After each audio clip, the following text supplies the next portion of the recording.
I'm your host, Locum23. You're joining me for Wishful Thinking Chapter 2. On my mind! You stand in the middle of the waiting room trying to process your emotions. Am I losing my mind, or can I really hear people's thoughts? Is it possible that getting hit by the lightning gave me some sort of superpower? Amanda. You whirl around at the sound of your name and see Aubrey striding towards you, a bouquet of flowers in hand. Aubrey, what are you doing here? I came on behalf of the studio. We were all so worried when we saw the ambulance pull up. When Alec announced what happened, we thought we should send someone to see how you're doing. I hope that sounds convincing. She'd probably think it was weird if I said I came on my own. But I haven't been able to get her off my mind. I was so worried about her. Wait, does that mean he likes me? Maybe I am losing my mind. But if what I'm hearing is real, then I'll be able to tell exactly what people think about me. Oh my god! I won't have to guess whether someone likes me or not. I'll just know how they feel. Aubrey clears his throat, and you realize you've just been staring in silence. Ah, well, thank you so much. To the studio, I mean. And you. You in the studio. Okay, how are you holding up? Are you feeling okay? Yeah, I'm better now that you're here. I was really hoping I'd bump into you again. Not literally. I mean, not that I'd mind if we did physically run into each other, but... Audrey's face softens into a smile, and you bite your lip. What I'm trying to say is, I'm happy to see you.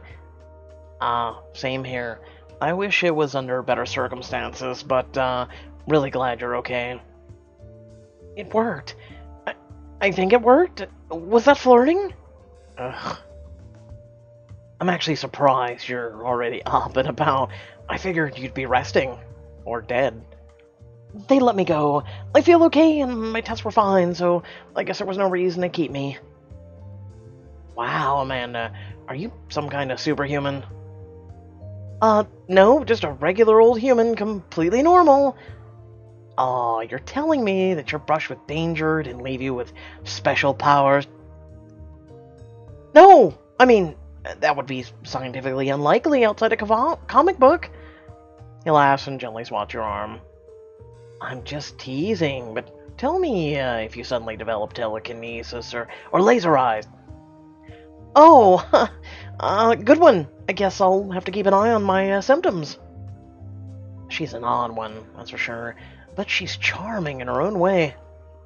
So, hopefully I haven't missed too much at the office? Not really. Your accident was a big event. Mostly everyone is just hoping you're okay. Well, Alec is already looking for your replacement, but he kind of assumed you died. I'll make sure he knows you're alive and still need your job. Ah, great, thanks. In his defense, it was pretty intense seeing all those paramedics and the ground all charred. Everyone was gathered around trying to make out what was happening. Wow. Who found me? Did I make the news? Were you worried about me? Who found me? I was one of the writers, June, when the lightning hit, the power blew. She noticed you hadn't come back to your desk in a while, and she about tore up a whole office first. She was really worried. Really? I need to thank her later. I'm glad someone was out there looking for me. Aubrey suddenly seems to remember the bouquet he's holding, and he hands it to you, grinning sheepishly. Well, I'm really glad you're okay. Bury your nose in the flowers, inhaling the aroma. Suddenly your eyes fill with tears. Aubrey frowns, his eyes full of concern. Sorry, I guess it's just hitting me that I could have died today. Hey, that's okay. It's a lot to process. But there's still so much I want to do in my life. I always thought I'd be a real reporter by now. Who says you can? You're still here, aren't you? And you still have plenty of time to pursue that dream. Any dream, for that matter. Yeah, you're right. Today was a wake-up call. Life is short, and I can't just let it pass me by. I always wanted to kiss my true love on a moonlit beach, set a record for the most number of sneezes in a minute, travel all around the world. Now that you mention it, that does sound pretty nice. I still have plenty of sights I'd like to see. Sure, but also think of all the food there is out there. I'm not stopping until I've eaten it all. I can get behind that goal 100%. It's weird, but in some ways, maybe this near-death experience is what I needed to shake me out of the rut I've been in. I'm glad you find a silver lining. It sounds like you have a lot to look forward to. Goodness knows there's plenty of things I'd still like to achieve. So what about you? You must have goals of your own. Well, I've been trying to get back into filmmaking outside of work. It's been a dream of mine to get a submission in Northbridge Indie Film Fest. I'm still struggling with the screenplay, it's just not quite there, and I don't want to submit it until I'm really confident in its quality. Should I ask for help? It feels like an overstep. You know, I am a writer. If you needed a second pair of eyes on your script... That's really kind of an offer. Thank you, Amanda. But I don't want to trouble you while you're still recovering. Who's recovering? I'm good to go, remember? Aubrey smiles and scratches his chin. How about this? If you need a ride home, I can give you a lift and tell you more about my project on the way. That way I can at least, kind of repay the favor. Let Aubrey drive you home, leave your mark on his work, and improve your relationship. I'm good. I really appreciate the offer, though, and I'll still, take a look at your script sometime. Thanks, Amanda. Take it easy, okay? And I'm sure we'll see each other around the office. You say your goodbyes, and then catch a taxi home. After a night of restful sleep, you enter the office, setting your bag down on your desk. June and Tony approach you with warm smiles. Hey, you're back already? We thought you'd take the rest of the week off. Well, I was feeling fine, so I figured I might as well just come in. Oh, that's Amanda. Solid, dependable, hardworking. But if I were in her shoes, I would have taken a vacation or at least tried to sue the company for damages. You know that you don't have to be here, right? You can go home if you want to. Well, Alec might replace her if she leaves, but I don't want to stress her out more. Is there anything you need? Pillows? Ice pack? Soft foods? Oh, what? Why would she need that? I don't know. I've never been hit by lightning. I didn't even think that was a thing that happened in real life. Guys, I'm okay, thanks. Seriously, I just want to get back to my job and pretend all this never happened. I respect that. Yikes. Talk about a crappy life-work balance. Oh, shoot. Speaking of work, I have to finish the writing report on the mudslide in Hartfeld. Better get going. One near-death experience in this office is enough. June gives you a quick hug, and then she and Tony head back to work. With a sigh, you sit down at your desk. Alright, let's see here. Open your browser and begin scrolling through the emails until a grouchy voice cuts across your mind. Ugh, I look like crap. You glance across the studio where Ellen is squinting at her reflection in the compact. I'll have to get Maggie to touch up my eyeliner before I go on, as soon as Aubrey hurries up with those stupid news stiffs. I wish writers got access to the tip line. What if I came across a really good story? You turn towards June's desk as her voice comes bouncing across your mind. Okay, almost done. Just gotta copy this last tab and... June's thoughts derail as Maggie walks past, pushing a cosmetics card. Morning, June. Hey. June June does awkward finger guns at Maggie as she breezes by, laughing. The second she's out of sight, June frowns anxiously. Let me guess, crush? Oh my god, I'm such a tool. Gotta get more coffee. Whoops, almost time for the morning rundown. Your co-workers' thoughts buzz all around you, each piquing your curiosity for just a second before tuning out like a radio station. These powers are so unpredictable. I wish I knew how this thing worked. Although, maybe I could use this as a chance to find out. listened in around the office for a chance to learn more about the coworker scoop on Ellen's story and get a feel for your mind-reading abilities. The scene will also help you move closer to becoming a reporter, increase your skill and reputation. Having a high reporter score will affect your successes throughout the story, so don't miss out. It's a gimmick, okay. So save diamonds for that. I should just focus on my work. You stretch, sigh, and get back to staring listlessly at your computer. A short while later, Alec approaches the writer's desk, his face scrunched up in its usual scowl. Hey, where the hell are my morning outlines? What the? Are you all asleep over here? Sorry, Alec. We're running a little behind this morning. We were just welcoming Amanda back. Who? We talked yesterday. I asked for a promotion. I was hit by lightning. Oh, right, you. Wait. You're actually alive? Jeez, talk about a forgettable face. Gotta remember to take down the job posting. Glad to see I've been missed. Ahem, Alec, would you like to say something or anything to Amanda? She's been through a lot, but she was determined to be here at the office today. Can we not talk about the accident? I'm still too upset. We didn't get any usable footage to air. Alec, you're a jerk. Alec raises his eyebrows in shock before they lower into a grimace of anger. Yeah, I'm a jerk who gives you your paycheck. She didn't mean it. She's still recovering from the accident. Go easy on her, Alec. He breathes heavily through his nose, eyes narrowing at you. You better get your head back on straight soon. Listen, not only am I bored by this conversation, but I also don't have time to chat. We've got a big interview today, and we got a few hands short. Tony, I need you on set yesterday. I can't believe Jimmy picked today of all days to get food poisoning and Bob's stupid family emergency. I'd fire them if they weren't union. Maybe Amanda can help. We weren't expecting her back so soon, so we don't actually have much work for her on the writing end. Yeah, sure. What the hell, kid? Help Tony set up the lights. But I don't know the first thing about... Catch June's eye, and she nods subtly. Come on, Amanda. If you want to get ahead, doing Alec a favor won't hurt. You don't know the first thing about what? About saying no to my boss when he needs me.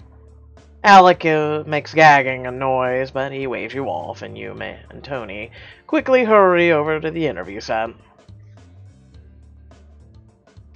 Please tell me you know how the lights work. Oh, how hard can it be? I thought you just hit the on switch at the right moment.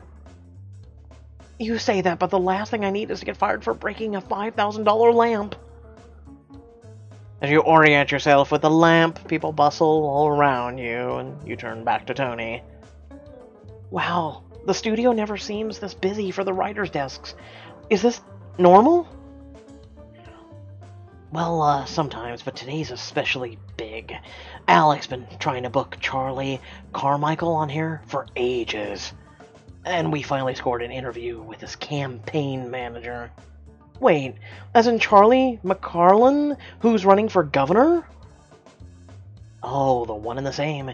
He's been surprisingly tough to get a hold of. You'd think politicians would want more publicity leading up to an election. Anyway, apparently this campaign manager, Anna Koshi, has transformed him from a fringe candidate to a frontrunner. Huh. I think I've seen her name come up a few times when we were doing write-ups about Carmichael's campaign. Suddenly you hear a familiar voice cutting through the crowd. Excuse me, can I get our guest on a set without almost tripping on an electrical wire? Where's Jimmy? This place is a mess. You duck behind the light, hoping Ellen doesn't see you. She makes her way across set, and a well-dressed woman follows her. And that must be the guest of honor. Oh, she's kind of pretty. She looks extremely pretty. I'd let her manage my campaign, if you know what I mean. Wow. We're going there, okay. No, I do not know what you mean. I'm trying to say that I'm attracted to her. Jeez, make me spell it out for you. Amanda, I love you, but you can't turn any old phrase into an innuendo just by emphasizing random words. Bruh, it's literally what an innuendo is. Ellen and Hannah settle in their seats, and Tony signals to one of the other camera people. Ready? Rolling at 5, 4. He finishes counting down silently, signaling with his fingers. On cue, you switch on the lights, and the show's theme song plays. Ellen smiles at the camera. Hi, I'm Ellen Thompson, and you're watching Northbridge News. I'm very excited to introduce our guest, Anna Koshi, lead campaign manager for the Gubernatorial candidate, Charlie McCarlin. Carmichael's campaign has been making waves all over Northbridge, and today we'll be talking to the woman responsible. Thanks so much, Ellen, but Charlie's success is the result of people supporting his policies. I can hardly take credit. She's so polished. I guess that's what happens when you spend all your time schmoozing with politicians. Don't be so humble. Carmichael's place in the polls increased 65% when you joined his campaign. I've helped play up his good qualities, yes, but he makes my job easy. He's a phenomenal candidate, and his strengths speak for themselves. Of course, I have to ask, though, this job must be a real change of pace from what you're used to. How are you adjusting? I'm not sure what you're getting at. Given your history of acting out and the fact that you never went to college, isn't that a bit overwhelming for you? Did she just really go there? By the distress you can hear in Anna's thoughts, she maintains a straight face, answering Ellen almost immediately. If by acting out you're referring to the civil disobedience I took part in during school, I would say that actually qualifies me more. I'm passionate about improving society we live in and calling for change when something isn't working. Charlie shares this opinion. And he's hardly the man. More like... Wait. What? He's hardly the man, more like the man. Okay. Certainly, but as for my education, I decided not to pursue college so I could jump right into community work. I spent 9 years working with nonprofits. Yeah, just which you would know if you'd spent more than 5 minutes researching me. Oof. She gives Ellen a long, cool stare. Ellen forces a smile and nods. I understand. My apologies, Miss Koshi. That wasn't meant as an attack. Like hell it wasn't. What's wrong with this lady? I wouldn't have agreed to come on this show if I'd known I was going to be ambushed. Tony leans in next to you and whispers. I think we're watching history in the making, Amanda. I've never seen Ellen apologize to anyone. Ever.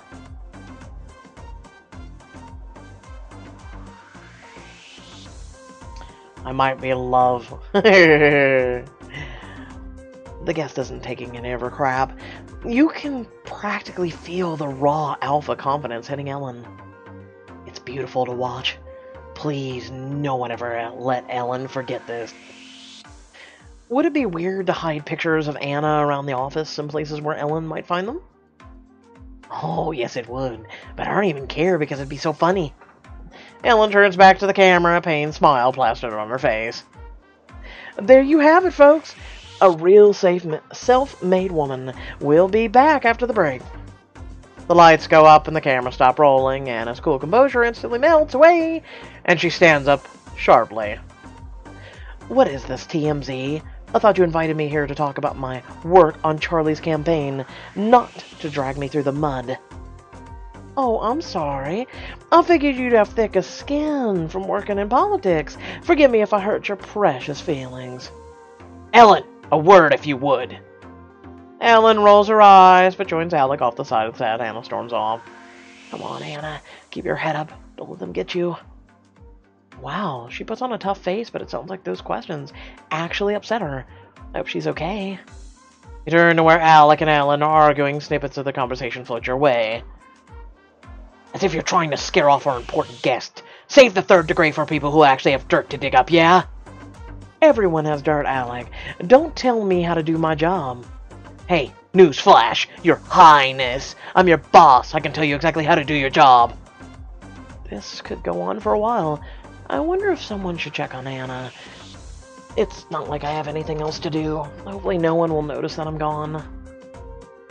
You slowly creep away from the set and then make your way to the dressing rooms.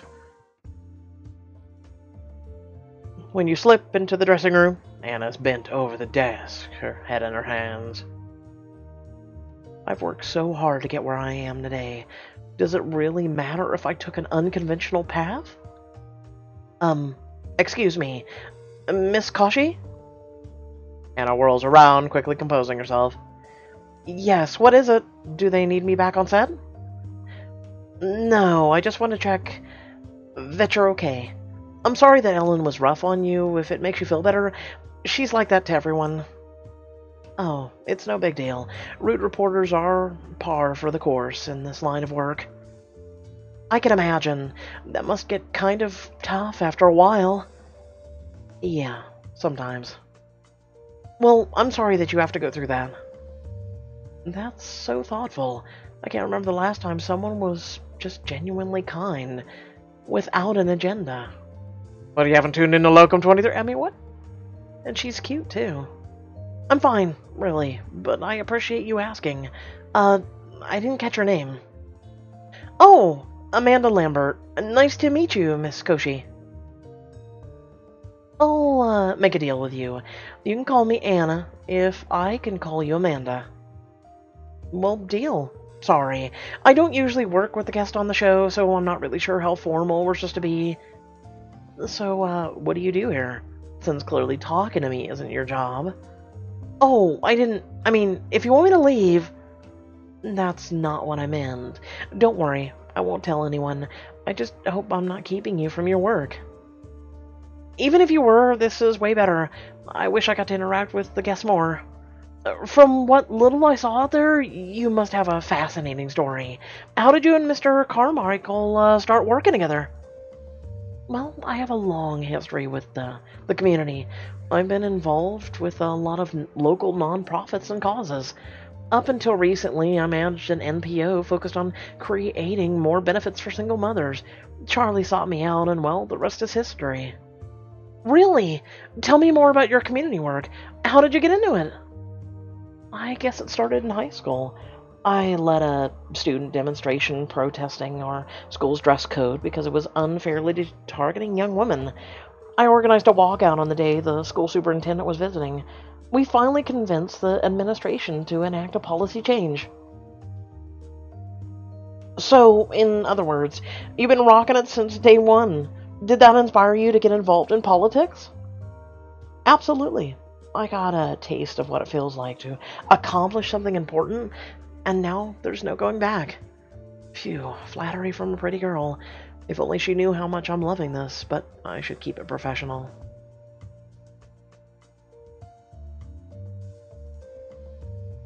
What's next for you? Stealing the public's hearts? Is that your way of implying that I'm attractive? No way. Not that you're not attractive, because you definitely are attractive. I just mean that you seem so intelligent, driven, accomplished, passionate. Keep it coming. Okay, scratch professional. I'm into this. What I'm trying to say is that you seem cool, okay? Well, that's very flattering coming from such a charming woman. Me? Charming? Oh my god, I hope she can't tell that my heart is hammering out of my chest. Anna smiles at you, her gaze lingering for an extra beat. I have to say, this interview is already 10 times better than the one I just came from. Why don't you have her job? Probably because I interviewed for the position and completely flubbed it. I want to try again, but I'm not sure how to get back on the horse after getting so brutally rejected. To your surprise, Anna lets out a twinkling laugh. Don't tell me you're going to let one rejection stop you. Do you know how many cases or causes I've supported that have fallen through? But you can't let that slow you down. Just keep pushing through. Easy for you to say. You're so self-assured. You're the kind of person the world can't help but listen to. Yeah, you're right. I'm a tornado of confidence, but that has nothing to do with pursuing something you love. This girl's got a real potential, if she could stop doubting herself. Hey, tell you what, how'd you like to grab lunch with me later after we finish taping? My treat. Me? But why? We just met, and I'm pretty sure I'm probably not even supposed to be back here, and... So? I think you seem interesting, and I want to get to know you better. Maybe I can give you some advice that'll help you get the reporting gig. Being convincing and dealing with people is a big part of my job anyway. Get closer to Anna, learn more about her, and get some tips that will improve your reporting score. Where are we going for lunch? Or dinner? Which one? I appreciate the offer, but I've taken up enough of your time. Okay, well, if you ever change your mind... Suddenly Alex storms in, hands on his hips. You! In my office now! Glance over at Anna, and she shrugs. A pit forms in your stomach as you follow Alec out of the dressing room. Who the hell even let her in the dressing room? Okay, note to self, fire our current security guard. Oh no, I should have known that Alec wouldn't want me overstepping. Now I've gone and blown it. Ugh. Once in his office, Alec plops down behind his desk while you stand in front of him, wringing your hands. Okay, listen, what's your name again? Amanda Lambert. Please let me explain why I was in the dressing room. I only went in there because... I wanted to check on Anna. What are you, her mom? I know, but she just seemed kind of upset after the interview, and I didn't see anyone else going to her, so I... Alec waves his hands in irritation, cutting you off. Amanda, shut up! I don't actually care why you were back there. What I care about is the fact that you got more out of the guest in 5 minutes than our lead reporter got in the entire live segment. Were you spying on us? Oh, if Anna forgetting to turn off her mic and then me listening in to the audio counts as spying, then yes, I was spying. That does count. That's literally exactly what spying is. Whatever. My point is that you nailed the conversation with Anna. It's like you were inside her head. Amanda, how'd you like to be our newest junior reporter? What? I didn't see that one coming. Well, without further ado, thank you all for watching. Remember to like, share, and subscribe. Head down to the description down below. Links to social media, Discord, and a few links to support me and my content. And without further ado, I will catch you folks later. Peace.